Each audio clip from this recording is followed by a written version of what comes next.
Namaste, this is Dr. Samarth Rao. I'm practicing at Amrita Ayurvedic Center in Baswangudi. This episode, we're going to understand why the accumulation happens of uric acid in your body. When uric acid is produced in excess in the body, it has to be excreted out. So you have a two-way problem. Body is producing more uric acid, and the secondary problem, the hidden problem, is the body is not excreting sufficient oxalate crystals or sufficient uric acid. Now you have a two-way problem. There is excess of production of uric acid and also excretion of uric acid. Uric acid excretion happens in two ways. 75% of your uric acid is excreted through urination, and 25% to roughly 35% of your uric acid is expelled through your gut. So there are two ways how we expel uric acid. This is a natural process how the body expels uric acid. So sometimes when the kidney functioning comes down, the uric acid buildup is always seen. Also, when your gut is not processing sufficiently and not excreting uric acid also slowly builds up. Ayurveda has a beautiful line of treatment to control uric acid levels and to normalize uric acid levels. When you look at the whole gouty arthritis situation, there is a inert problem happening in the body where properly uric acid is not produced and expelled out of the system.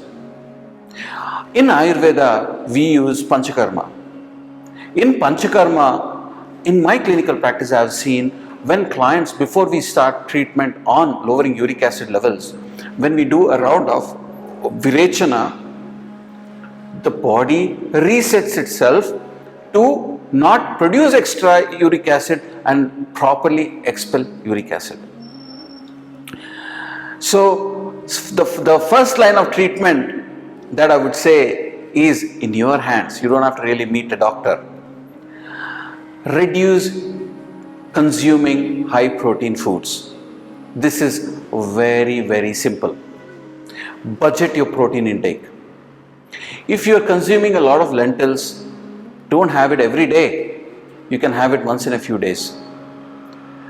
Be creative in utilizing all the other dishes properly. You can consume wheat, rice and all the different kinds of vegetables to the optimum level as possible. But budget yourself with using too much of lentils and beans. For non-vegetarians, also do not consume meat every day. Please reduce your consumption of eating meats and non-vegetarian food. You can limit yourself to once in a few days or once a week, or you can also decide to quit eating non-vegetarian food. So this is one easy way out to reduce extra production of uric acid levels. The other very important level is to excrete uric acid levels through your urine.